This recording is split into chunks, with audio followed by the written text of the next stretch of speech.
ಕನೈಯಿಂದ ಕನ್ಯಾಪ್ರೇತಕ್ಕೆ. ಚಂದ್ರಯ್ಯ ಆ ರಾತ್ರಿ ಗೆಳೆಯನ ಮನೆಯಲ್ಲಿ ವಿರಮಿಸುತ್ತಿದ್ದನು. ಹಿಂದಿನ ರಾತ್ರಿ ಅವನ ಮನಸ್ಸು ಸ್ವರ್ಗದಲ್ಲಿ ತೇಲಾಡುತ್ತಿತ್ತು. ಬೆಳಕು ಎಂದು ಹರಿಯುತ್ತದೆ, ತಿರುಗಿ ಎಂದು ಸಂಜೆ ಬರುತ್ತದೆ ಎಂದು ಇದಿರು ಕಾಯುತ್ತಿದ್ದ. ಮಧ್ಯಾಹ್ನ ಊಟವನ್ನು ಮುಗಿಸಿ ಗಾಳಿಗೆ ಮೈಯೊಡ್ಡಿ ಮನೆಯ ಹೊರಚಾವಡಿಯಲ್ಲಿ ಹೊರಗಿದ್ದ. ಹೊರಗಡೆ ಬಿಸಿಲಿನ ಝಳ, ಅದರಿಂದ ಬರಿ ನೆಲವು ಹಾಯ್ ಎನಿಸುತ್ತಿತ್ತು. ಮನಸ್ಸಿನಲ್ಲಿ ಮಂಡಿಗೆಗಳು ಬೇಯುತ್ತಲೇ ಇದ್ದುವು. ಅವನ ಸವಿಗನಸು ಆ ಹಾದಿಯಾಗಿ ಹೋಗುತ್ತಿದ್ದ ಹಿರಣ್ಯನನ್ನು ಕಂಡು ಭಂಗವಾಯಿತು. ಹಿರಣ್ಯ ಗೋಪಾಲಯ್ಯನ ಮನೆಗೆ ಹೋದುದು ಕಂಡಿತು. ಅವನಿಗೆ ತಿರುಗಿ ಲಗ್ನವಾಗಲಾರದು. ನಿಜವಾದರೆ ಅವನೆಂದಾದರೂ ಮೊದಲಿನ ಹೆಂಡತಿ ಮನೆಗೆ ಬಂದಾನೆ? ಅಷ್ಟು ಮಾತ್ರವಲ್ಲ, ಹಿರಣ್ಯ ಮನೆಯಲ್ಲಿರುವಾಗಲೇ ಭಾಗೀರಥಿ ತನ್ನನ್ನು ಭೇಟಿಯಾಗಲು ಸಾಧ್ಯವೇ ಎನಿಸಿತು. ಹಿರಣ್ಯ ಅವಳನ್ನು ಕಾಯಲು ಬಂದಿರಬೇಕು. ಭಾಗೀರಥಿ ತಾನಿದ್ದಾಗ ಹೇಗೆ ವರ್ತಿಸುತ್ತಾಳೋ ಅವರವರ ಮನಃಕ್ಷೇಷಗಳೊಂದು ಇವನಿಗೆ ತಿಳಿಯದು. ಅದರಿಂದ ಫಲವನ್ನೆಣಿಸುವ ಹಾಗೂ ಇಲ್ಲ. ಅಂತೂ ಇಂದು ಕಾದು ಕುಳಿತಿರುವುದು ವ್ಯರ್ಥ. ಅಲ್ಲದೆ ತಾನಾಗಿ ಭಾಗೀರಥಿ ಹಿರಣ್ಯರ ದಾಂಪತ್ಯಕ್ಕೆ ಅಡ್ಡ ಬಂದರೆ ಅದು ಅಪರಾಧವೇ? ಎಷ್ಟು ಸವಿಯಾದ ಕಾರ್ಯವೆನಿಸಿದರೂ ಪರರನ್ನು ದುಃಖಕ್ಕೆ ತಳ್ಳಿ ತನಗೆ ಸಿಗುವ ಸುಖವದು. ಅವನ ಬುದ್ಧಿ ತೀರ ಮಂಕಾಯಿತು. ತಾನು ಅಲ್ಲಿರುವುದರಿಂದ ಭಾಗೀರಥಿಯ ನಿರಾತಂಕವಾದ ಯೋಚನೆಗೆ ಅಡ್ಡಿ ಬಾರದಿರುತ್ತದೆಯೇ? ತಾನು ಕುಳಿತುದರಿಂದ ಹೆಚ್ಚಿನ ಲಾಭವಿದೆಯೇ? ಗಂಡನೆದುರಿಗೆ ಅವನದಾದ ವಸ್ತುವನ್ನು ಸೆಳೆದೊಯ್ಯುವುದೇ? ಕಾಲ ಬಂದಿಲ್ಲವೆಂದು ತಿಳಿದು ಅಲ್ಲಿಂದ ನೇರಾಗಿ ಊರಿಗೆ ಮರಳಿದ. ಭಾಗೀರಥಿ ಅವನನ್ನು ಕಾಣುವ ಹಂಬಲದಿಂದ ನೆರೆಮನೆಗೆ ಬಂದಾಗ ಆತ ಹೋಗಿ ಆಗಿತ್ತು. ಇದ್ದಿದ್ದರೆ ಅವನೊಡನೆ ಬಂದ ಪ್ರಸಂಗವನ್ನು ಕುರಿತು ಯೋಚಿಸುತ್ತಿದ್ದಳೋ ಏನೋ. ಸರಿ, ಚಂದ್ರಯ್ಯ ಏನನ್ನೂ ಬಗೆಗಾಣದವನಾಗಿ ಮನೆಯನ್ನು ಸೇರಿದ. ಕದವಿಕ್ಕಿ ಕುಳಿತುಕೊಂಡ. ಕೊಠಡಿಯ ಮುಚ್ಚಿಗೆಯನ್ನು ನೋಡುತ್ತಾ ನಗತೊಡಗಿದೆ. ಕಣ್ಣೀರು ಸುರಿಯುತ್ತಲೇ ಇತ್ತು. ತನ್ನ ಜೀವನದ ವೈಚಿತ್ರ್ಯವೇ ಅವನಿಗೆ ಆ ನಗುವನ್ನು ಹುಟ್ಟಿಸಿತು. ತಾನು ಹೋದ ಗಳಿಗೆಯೇ ಹಿರಣ್ಯನು ಬರುವ ಕಾಲವಾಗಬೇಕೆ ಎಂದು ಆತಗೆ ಮೇಲಿಂದ ಮೇಲೆ ಅನಿಸಿತು. ತನಗೆ ಜಲಜಾಕ್ಷಿ ಯಾದರೇನು? ಯಾವ ಆತಂಕವೂ ಇಲ್ಲ. ನಿಜ, ಅದು ವಸ್ತುವನ್ನು ದೊರಕಿಸಲು. ಆದರೆ ಅದು ತನಗೆ ಬೇಕಾದ ವಸ್ತುವೆಂದು ತಿಳಿಯುವ ದಾರಿ ಯಾವುದು? ಮುಂದಾದರೂ ತನ್ನದಾದಿತೆಂದು ನಕ್ಷತ್ರ ಚಿಹ್ನೆ ತಿಳಿಯಲೇನು? ಇಲ್ಲ. ಈ ಎರಡು ಪ್ರಶ್ನೆಗಳಲ್ಲಿ ಏನು ಅಂತರ? ಒಂದನ್ನು ಬಯಸಿದ್ದನೂ ಪ್ರತ್ಯುತ್ತರ ದೊರೆಯಿತು. ಒಮ್ಮೆ ಇದು ತನಗೆ ಒಪ್ಪಿದುದು ಎನ್ನಿಸಿತು.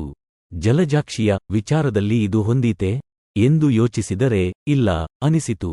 ಸಂಜೆಯ ತನಕ ಈ ವಿಚಿತ್ರಗಳನ್ನು ನೆನೆಯುತ್ತ ಕುಳಿತ. ಕತ್ತಲಾಯಿತು. ನಗಿ ತಾಯಿಯು ಹೊರಗಿನ ಕದವನ್ನು ತಟ್ಟಿದಳು. ಸರಿ, ಆಗ ಊಟಕ್ಕೆ ತೆರಳಿದ. ಊಟವಾಗಿ ನೆಗೆ ಮನೆಯ ಹೊರಗೆ ಬಂದ ತೆಳ್ಳಗಿನ ಮುಗಿಲಿನ ಪರೆಯಲ್ಲಿ ಕ್ಷೀಣಚಂದ್ರ ಹರತೇಲಾಡುತ್ತಿದ್ದ. ಕೊಠಡಿಯಲ್ಲಿ ಕುಳಿತೇನು ಮಾಡುವುದು? ತಿರುಗಾಡುವುದಕ್ಕೆ ಹೋಗು ಹ್ಯಾತತೇನೆ ಎಂದುಕೊಂಡು ಬೆತ್ತವೊಂದನ್ನು ಹಿಡಿದು ಒಂಟಿಯಾಗಿ ಹೊರಬಿದ್ದ. ಬಯಲಿನ ಅಂಚುಗಳನ್ನೆಲ್ಲ ತುಳದ. ಛೇ, ಇಲ್ಲಿ ಗಾಳಿಯೂ ಇಲ್ಲ. ಮೇಳೆ ಪದವನ್ನು ಏರುವ ಈಗೆ ಎಂದು ಮುಂದುವರಿದ. ಚಿಕ್ಕ ಗುಡ್ಡವನ್ನೇರಿದರೆ ಮುಂದೆ ಬರುವುದೇ ಪದವು. ವಿಶಾಲ ದ ಬೋಳು ಮೈದಾನ. ಹಗಲಿಗೆ ದೂರದ ಕಡಲು ಕಾಣಿಸುತ್ತದೆ. ರಾತ್ರೆ ಅದರ ಘರ್ಜನ 9 ಕೇಳಿಸುತ್ತದೆ. ಮಳೆಗಾಲವಾದರೆ ಆ ಪದವಿನ ಕೆಳಗೆ ಭೂಮಿ ಕುದಿಯುತ್ತಿದೆ ಎಂಬಂತೆ ಸಾಗರರಾಜನ ಘರ್ಜನೆ ಕೇಳಿಸುತ್ತದೆ. ಈಗ ಅಹುದೋ ಇಲ್ಲವೆಂಬಷ್ಟು ಕಡಿಮೆವಗೆ ಸದ್ದು. ಅದೀಗ ದೂರದಲ್ಲಿ ಕಳ್ಳತನದಿಂದ ಕಲ್ಲುಗಳ ಮೇಲೆ ಹರಿಯುವ ಹಳ್ಳದ ಕಿರುದನಿಯಂತಿದೆ. ಕುಳಿತುಕೊಂಡ. ಕೊಠಡಿಯ ಮುಚ್ಚಿಗೆಯನ್ನು ನೋಡುತ್ತಾ ನಗತೊಡಗಿದೆ. ಕಣ್ಣೀರು ಸುರಿಯುತ್ತಲೇ ಇತ್ತು. ತನ್ನ ಜೀವನದ ವೈಚಿತ್ರ್ಯವೇ ಅವನಿಗೆ ಆ ನಗುವನ್ನು ಹುಟ್ಟಿಸಿತು.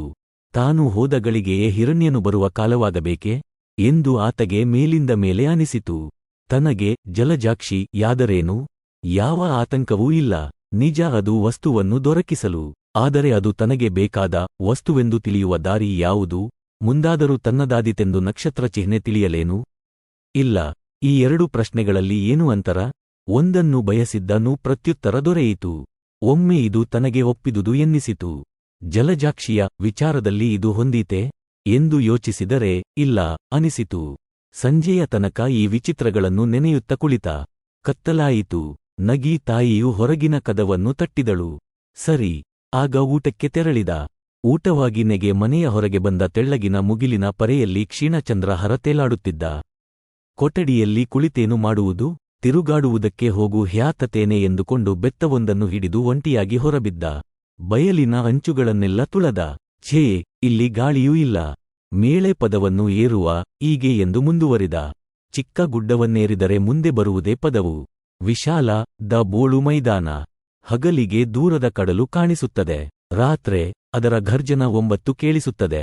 ಮಳೆಗಾಲವಾದರೆ ಆ ಪದವಿನ ಕೆಳಗೆ ಭೂಮಿ ಕುದಿಯುತ್ತಿದೆ ಎಂಬಂತೆ ಸಾಗರರಾಜನ ಘರ್ಜನೆ ಕೇಳಿಸುತ್ತದೆ. ಈಗ ಅಹುದೋ ಇಲ್ಲವೆಂಬಷ್ಟು ಕಡಿಮೆವಗೆ ಸದ್ದು. ಅದೀಗ ದೂರದಲ್ಲಿ ಕಳ್ಳತನದಿಂದ ಕಲ್ಲುಗಳ ಮೇಲೆ ಹರಿಯುವ ಹಳ್ಳದ ಕಿರುದನಿಯಂತಿದೆ. ಬೆತ್ತವನ್ನು ಬಡಿಯುತ್ತ ನೋಡುತ್ತಾ ಶತಪಥ ಮಾಡುವವರಂತೆ ಅಲೆಯನ್ನು ತೊಡಗಿದ. ಯಾರೋ ನಕ್ಕ ಧ್ವನಿ ಕೇಳಿಸಿತು. ಬೆಳದಿಂಗಳು ಮುಗಿಲಿನ ದಟ್ಟಣೆಯಿಂದ ಸೊನ್ನೆಗೆ ಕ್ಷೀಣವಾಗಿತ್ತು. ಇಲ್ಲವೇ ಚಂದ್ರ ಅಸ್ತಮಿಸಿಗಲೂಬಹುದು. ನಕ್ಕವರಾರೆಂದು ತಲೆ ಆತ ಎತ್ತಿ ನೋಡಿದರೆ 10 ಮಾರು ದೂರದಲ್ಲಿ ಬಿಳಿಯ ರೂಪವೊಂದು ಕಾಣಿಸಿತು. ಇವನು ನಕ್ಕ. ಅವನಿಗೆ ಇಂದು ಏನು ಕಂಡರೂ ನಗು ಬರುತ್ತಿದೆ. ಈಗಂತೂ ಪ್ರತ್ಯಕ್ಷ ಪ್ರೇತ ಸಮಾಗಮವ. ಮೈ ತುಂಬ ಮುಸುಕು ಹಾಕಿದ ರೂಪು. ತಲೆಯ ಬುರುಕೆಯನ್ನು ತೆಗೆದಂತೆ ಕಂಡಿತು. ಆದರೂ ಅಷ್ಟು ಸ್ಪಷ್ಟವಾಗಿ ಮುಖ ಕಾಣಿಸಲಿಲ್ಲ. ಟಾರ್ಚನ್ನು ತಂದಿರುವೆನೆಂಬ ಭ್ರಮೆಯಿಂದ ಬೆತ್ತದ ಹಿಡಿಯನ್ನು ಒತ್ತಿದ. ಎಲ್ಲಿನ ಬೆಳಕು? ಇವನ ಇಚ್ಛೆಯನ್ನು ಈಡೇರಿಸುವಂತೆ ಅದರ ಮುಖ ಬೆಳಗಿತು. ಅವಳ ಸೌಂದರ್ಯ ಅಸಾಮಾನ್ಯವಾಗಿತ್ತು. ಕೆಲವು ನಿಮಿಷಗಳ ತನಕ ಇಬ್ಬರೂ ಕದಲಲಿಲ್ಲ. ಬೆಳ್ಳಕ್ಕ ಒಂದೊಂದೇ ಹೆಜ್ಜೆ ಸರಿಯುತ್ತಿದ್ದಳು. ಚಂದ್ರಯ್ಯ ಹಾಗೆ ಒಂದೊಂದೇ ಅಡಿಯನ್ನು ಮುಂದುವರಿಸುತ್ತಿದ್ದನು. ಬೆಳ್ಳಕ್ಕೆ ತಿರುಗಿ ನಿಂತಳು, ನಕ್ಕಳು. ಅದು ಲಘುವಾದ ಮಕ್ಕಳ ನಗುವಿನಂತಿತ್ತು. ಅದೇ ನಗು ಎಲ್ಲ ಕಡೆಯಲ್ಲೂ ಮರುಧ್ವನಿಸಿದಂತೆ ಕೇಳಿಸಿತು. ಅವಳ ರೂಪ ಅವನನ್ನು ಅಂಜಿಸಲಿಲ್ಲ. ಆದರೆ ಧ್ವನಿ ಮಾತ್ರ ಎದೆಯನ್ನು ಅಲುಗಿಸುತ್ತಿತ್ತು. ಮಾತನಾಡಿಸಲೇ ಎಂದು ಚಂದ್ರಯ್ಯನೆನಿಸಿದ. ಈಶ್ವರ ಭಟ್ಟರು ಹೇಳಿದುದು ನೆನಪಾಯಿತು. ಬೇಕಾದರೆ ಅದೇ ಮಾತನಾಡಿಸಲಿ ಎಂದು ನೆನೆದ. ಅದು ಮಾತನಾಡಿಸಲಿಲ್ಲ. ಬದಲು ಸ್ವಲ್ಪ ಸ್ವಲ್ಪ ಇವನಿಗೆ ತಿಳಿಯದಂತೆ ಅವನ ಕಾಲುಗಳನ್ನು ಸೆಳೆಯುತ್ತಿತ್ತು.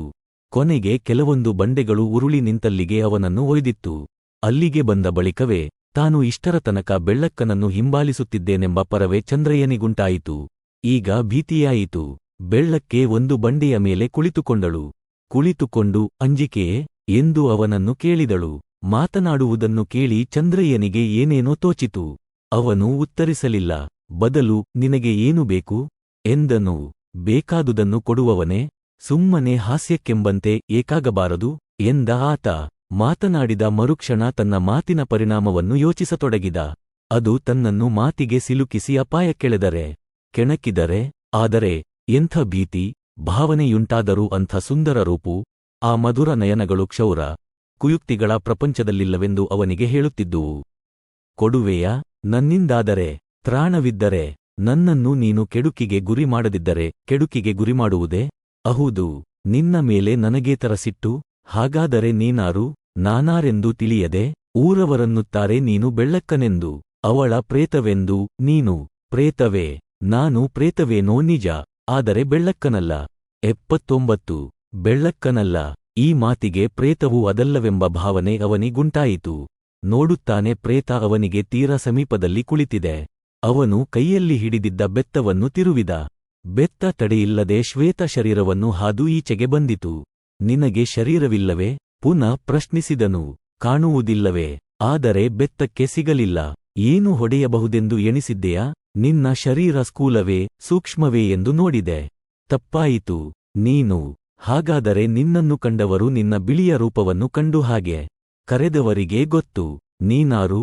ಬ್ಯಾಕ್ ಕೋಟ್ ಅದನ್ನು ಮಾತ್ರ ಕೇಳಬಾರದು. ಅದರಿಂದ ನಿನಗೇನೂ ಲಾಭವಿಲ್ಲ. ಹೇಳಲು ನನಗೆ ವ್ಯಥೆ.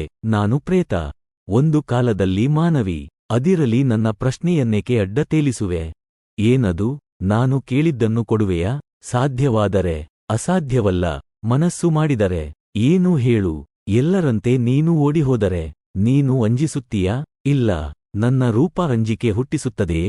ನನಗೆ ಈ ಶ್ವೇತವಸ್ತ್ರ ಇದು ನವೀನ. ನನಗೆ ಒಪ್ಪದು. ಬರಿದೆ ನಿಂತರೆ ನನಗೆ ಸ್ವಾಭಾವಿಕ. ಅದು ನನ್ನದು. ಇದು ಬರಿಯ ಹೊರಗಿನ ತೊಗಟೆ, ನಕ್ಷತ್ರ ಚಿಹ್ನೆ. ಹೀಗೆಂದು ಬೆಳ್ಳಕ್ಕ ದಿಗಂಬರೆಯಾದಳು. ಆದರೆ ಮುಖದಲ್ಲಿ ಯಾವ ತೆರನ ಒಯ್ಯಾರವಾಗಲಿ ಉನ್ಮಾದವಾಗಲಿ ಕಾಣಿಸಲಿಲ್ಲ. ಅದೇ ದನಿ, ಅದೇ ಮುಖಭಾವ.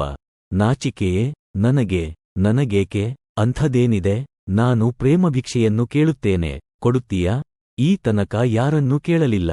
ಹಲವರನ್ನು ಸೆಳೆಯಲು ಯತ್ನಿಸಿದೆ. ನನ್ನ ಜೀವನ ಬರಿದಾಗಿತ್ತು. ಆದರೆ ಪ್ರೇತವೆಂಬ ಭೀತಿಯಿಂದ ಯಾರೂ ಬಳಿಗೆ ಬರಲೊಲ್ಲರು. ನೀನೊಬ್ಬ ಮಾತ್ರ ಪ್ರೇತವೂ ಒಂದು ಜೀವ ಎಂದು ತಿಳಿದೆ. ಮರ್ಯಾದೆಗೆ ತಕ್ಕ ಜೀವವೂ ಅಹುದು. ನನ್ನ ಬೇಡಿಕೆ, ನಾನು ನಿನ್ನನ್ನು ವಂಚಿಸಬಾರದು, ನನ್ನನ್ನು ನೀನು ವಂಚಿಸಲೂಬಾರದು. ಈಗಲೇ ಮನಸ್ಸಿನಲ್ಲಿ ಹಲವು ಪ್ರೇಮ, ಪ್ರಣಯ, ಅನುರಾಗ ಭ್ರಾಂತುಗಳ ಚಿತ್ರವಿದೆ. ಅವುಗಳ ನಿರ್ಧಾರ ನನಗೆ ಉಂಟಾಗಿಲ್ಲ. ಅದಾಗುವ ತನಕ ಅವಕಾಶ ಕೊಡುತ್ತೀಯಾ? ಅವಕಾಶವೇ? ಇಷ್ಟು ದಿನ ಕಾದವಳು ಇನ್ನಷ್ಟು ಕಾಯಲಾರೆನೆ? ಕೆಲವು ದಿನಗಳಲ್ಲಿ ತೀರ್ಮಾನಿಸಿ ಹೇಳುತ್ತೇನೆ. ಬೆಳ್ಳಕ್ಕ ಹಾಗೆಯೇ ಎದ್ದು ನಿಂತಳು. ಕೈ ನೀಡಿ ಚಂದ್ರಯ್ಯನನ್ನು ಎಬ್ಬಿಸಿದಳು. ಹಿಡಿದುದು ಕಾಣುತ್ತಿತ್ತಾದರೂ ಸ್ಪರ್ಶಾನುಭವವಾಗಲಿಲ್ಲ. ಹೋಗಿ ಬಾ ಎಂದು ಅವನನ್ನು ಬಯಲಿನ ಸೆರಗಿನ ತನಕ ಮುಟ್ಟಿಸಿತು. ಬೀಳ್ಕೊಡುವ ಗಳಿಗೆ ಬಂದಿತೆಂದು ಇನ್ನೆಂದು ಎಂದು ಕೇಳಿತು. ತೀರ್ಮಾನವಾಗುವ ಮೊದಲಲ್ಲ. ಬ್ಯಾಕ್ ಕೋಟ್ ಆಗಲಿ. ಆ ಮಾತಿನೊಂದಿಗೆ ರೂಪ ಅದೃಶ್ಯವಾಯಿತು. ಬಯಲಿನ ತುಂಬ ಮಂಜು ಕವಿದಿತ್ತು. ಅಷ್ಟು ದಟ್ಟ ಮಂಜು ಕಡಲತೀರದ ಹಳ್ಳಿಗಳಲ್ಲಿ ಕವಿಯುವುದು ಅಪೂರ್ವ. ಅದರಲ್ಲೇ ಚಂದ್ರಯ್ಯ ಅದೇ ರೂಪವನ್ನು ಸ್ಮರಿಸುತ್ತಾ ಸಹಜವಾದೊಂದು ಅನುರಾಗ ಸಮಸ್ಯೆಯನ್ನು ತರ್ಕಿಸಲು ಯತ್ನಿಸುವವನಂತೆ ಯೋಚನೆಗೀಡಾಗಿ ಮನ ಎಚ್ಚೆತ್ತು ಕದವನ್ನು ತೆರೆದಳು. ಇಷ್ಟು ಹೊತ್ತೇನು ಮಾಡುತ್ತಿದ್ದೆ? ಎಲ್ಲಿಗೆ ಹೋಗಿದ್ದೆ? ಎಂದು ಕೇಳಿದಳು. ಬೇಸರವಾಯಿತು. ಪದವಿಗೆ ಹೋಗಿದ್ದೆ, ಅಲ್ಲಿ ವೇಳೆ ಕಳೆದುದು ತಿಳಿಯಲಿಲ್ಲ. ಏನೂ ಬಹಳ ಸಮಯವಾಯಿತೆ? ಬೆಳಗಿನ ಜಾವವಾಗಿರಬೇಕು. ತಾಯಿ ನಿಟ್ಟಿಸಿರು ಬಿಟ್ಟಳು. ಮಗು, ನಿನಗೇನೋ ಚಿಂತೆ ಹಿಡಿದಿದೆ. ನನಗೆ ಹೇಳುವುದಿಲ್ಲ ಅಲ್ಲವೇ? ಹೀಗೆಂದು ಅವಳು ವ್ಯಥೆಗೊಂಡು ಮಲಗಹೋದಳು. ಚಂದ್ರಯ್ಯ ತನ್ನ ಮಲಗುವ ಕೊಠಡಿಯನ್ನು ಸೇರಿದ.